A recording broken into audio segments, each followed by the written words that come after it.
최근 국가를 상대로 한 손해배상 소송과 관련해 굵직한 사안들의 판결이 줄을 이었습니다.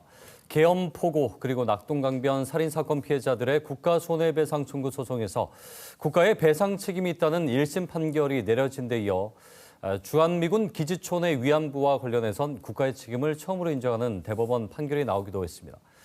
주요 사건들에 대한 국가 손해배상 소송 결과들 부산대 법학전문대학원 조충영 교수와 함께 짚어보겠습니다. 예, 교수님 어서 오십시오. 네, 안녕하십니까. 자, 1979년에 내려졌던 계엄포고 위반 혐의로 체포가 되거나 구금된 피해자들이 국가를 상대로 이 손해배상 소송을 냈는데 승소했습니다. 네, 자, 이 그렇습니다. 판결의 그 핵심 판결 쟁점은 뭡니까? 박정희 전 대통령이 이제 사망하자마자 10월에 이제 비상계엄이 선포되었는데 그 포고령 1호가 이제 허가 없는 집회나 시위를 금지한다는 것이었고 네네. 그 이후에 이제 5.18 민주화 운동 직전에 계엄령 포고 10호가 이제 발령되었는데 그 내용은 이제 유언비어를 갖다가 이제 퍼뜨리는 것을 처벌하겠다는 것이었습니다. 예. 이런 것들이 이제 헌법에 집회 결사의 자유를 이제 규정한 그러한 기본권이 침해돼서 헌법이 위반되어서 위법하다는 그러한 법원의 판단이 있었고 예. 그 계엄령 포고로 인해서 이제 강제 수사를 받았거나 유죄를 받아가 복역했던 사람들에게 위법한 국가의 행위였기 때문에 배상 책임이 인정된다는 그러한 내용의 판결이었습니다. 그 당시 이제 부산대생을 포함해서 8명 예, 그렇습니다. 정도였었죠. 그러니까 예. 이 계엄포고를 위반한 걸로 잡혀갔는데 계엄포고 자체가 무효고 위헌이다. 그렇습니다. 판결이 나왔다는 예. 거예요. 그래서 말씀하십시오. 예, 예. 1심 판결이 그러면 이제 대법원에서 확정이 돼야 결정이 되는 겁니까? 지금?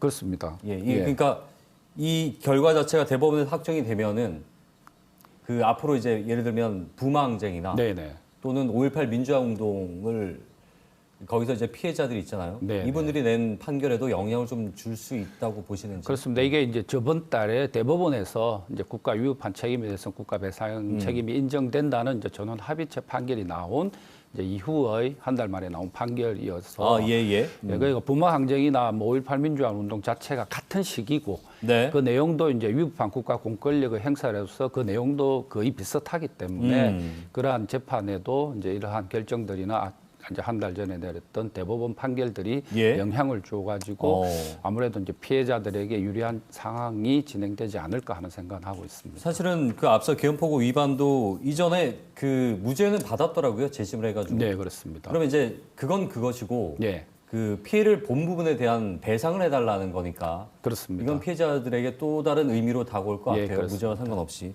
그리고 또 하나 의미 있는 판결이 있는데 그 한국 내 미군 기지, 기지촌의 그 미군 위안부 관련된 사건이에요. 그러니까 우리가 보통은 이제 일본 위안부 그때를 얘기하는 건데 네네. 미군 위안부 자체가 이런 게 있어서 하는 분도 계시고 네. 좀 생소합니다. 이거 어떤 사안입니까?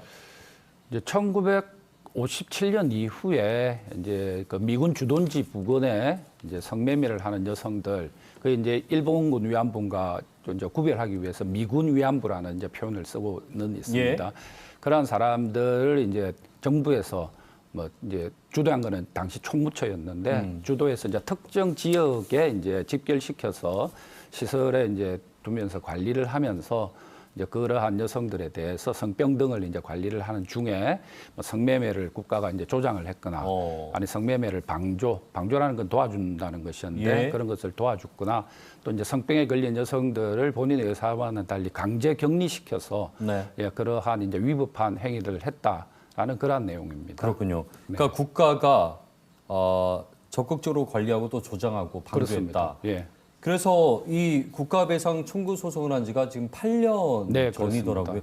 이제 이 대법원 판결이 나온 거죠. 국가 책임을 인정하는.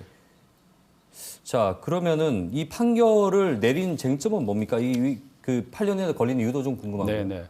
뭐 1심, 2심 대법원 하다 보면 민사 사건에 있어서 이제 쟁점이 많고 뭐 어떤 그런 것 경우에는 이제 뭐 오래 걸릴 수도 있는 그런 사안이었는데 그래서 이제 1심에서는 이제 다른 부분, 국가의 다른 불법적인 부분은 인정하지 않고 강제 격리, 의사에 반해서 이제 강제로 격리해서 수용했다라는 부분에 대해서만 국가가 이제 배상을 할 책임이 있다라고 해서 이제 1심이 종결됐고 이게 이제 양쪽 상대방이 국가 측과 이제 원고 측이 다 이제 불복을 해서 항소를 해서 항소심에서는 이제 조금 더 이제 국가의 책임이 더 인정되게 됩니다. 그래서 이제 강제격리뿐만 아니고 조금 전에 말씀드렸듯이 국가가 이제 성매매에 관여도 했었고 네. 방조했던 그런 부분까지도 불법하고 그에 대해서도 책임을 져라라는 게 이제 항소심이었고 이번 대법원이 그런 게 다 인정된다라고 이제 확인을 했던 그런 내용입니다. 그렇군요. 예.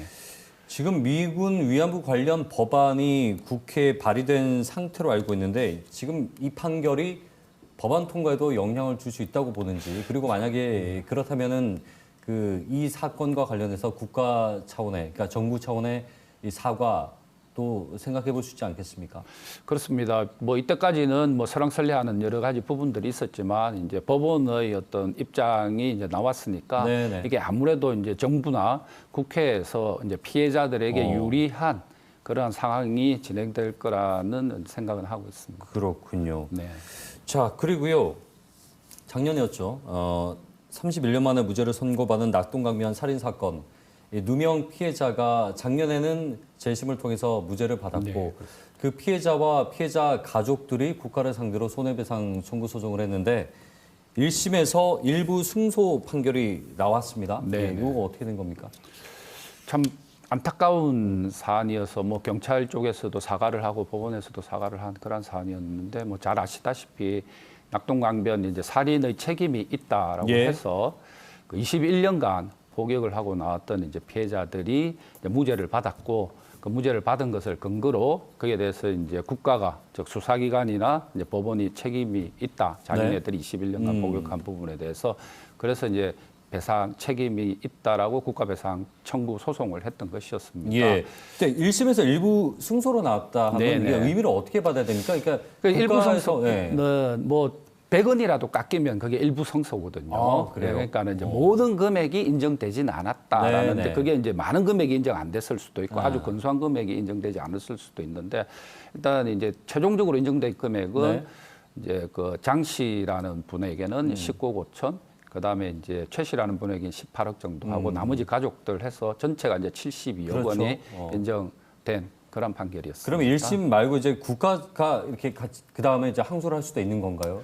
그렇습니다. 이 판결에 불복을 해서. 그렇습니다. 그러면 여기서 바뀔 확률은 없는 건지? 그거는 뭐 알 수가 가봐야 없는 아는 거죠. 건가? 예, 그렇습니다. 알겠습니다. 왜냐하면 뭐 수십 년간 그 억울한 누명을 받은 것 자체, 이 뭐 사실을 돈으로 배상할 수 있는 부분이 아니잖아요. 뭐 그렇습니다. 금액이 아무리 네. 크다고 하더라도.